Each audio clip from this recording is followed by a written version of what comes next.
these tyres, just one on top of the other. You can obviously add another one on if your compost is getting a bit bigger, and these will be pretty easy to remove in another 6 to 12 months when your compost is ready. If you really want to stabilise them, like here they're not exactly on flat ground, if you've got a bit of timber or a bit of reinforcing steel, you can put this in to hold the tyres in place. Now, composting is pretty easy. Basically, you can take anything, any of your food scraps from home, corn cobs, banana peels, bits of dirty paper that you can't recycle. I tend to squash up eggshells so the worms can chew them down, so just squash them up when you've finished using them and chuck them in your bin like that.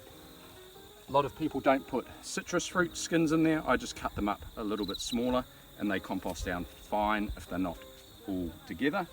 If you've got some dirty paper, newspaper, put that in.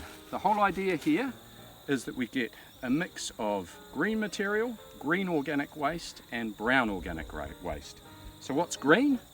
Well, it's basically anything that's food scraps, grass clippings that haven't dried out, and anything else that's basically green and hasn't dried.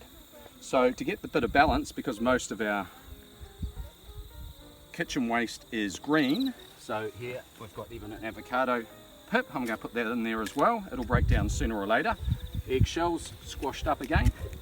We can add to that any other material that we might have, little bits of cardboard that are too small to recycle, the old toilet roll holder. If you've got any cardboard that's dirty and therefore shouldn't be recycled, you can put that in there as well, and that just brings a little bit of brown material, carbon, into the green nitrates.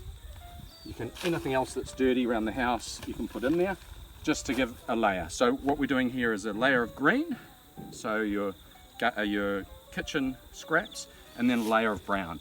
If you don't have any, if you want to recycle all your paper, that's fine. You can use dried grass, which when you do your lawns, if you just leave that next to your compost bin, you can scatter a bit of that in there and that'll keep the flies away. So I just put a little bit of that in there. Now, that should be fine. If you do a layer of that each time, it should keep the flies away.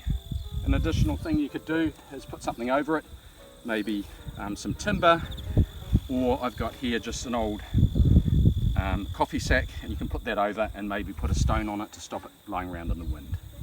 And that's it.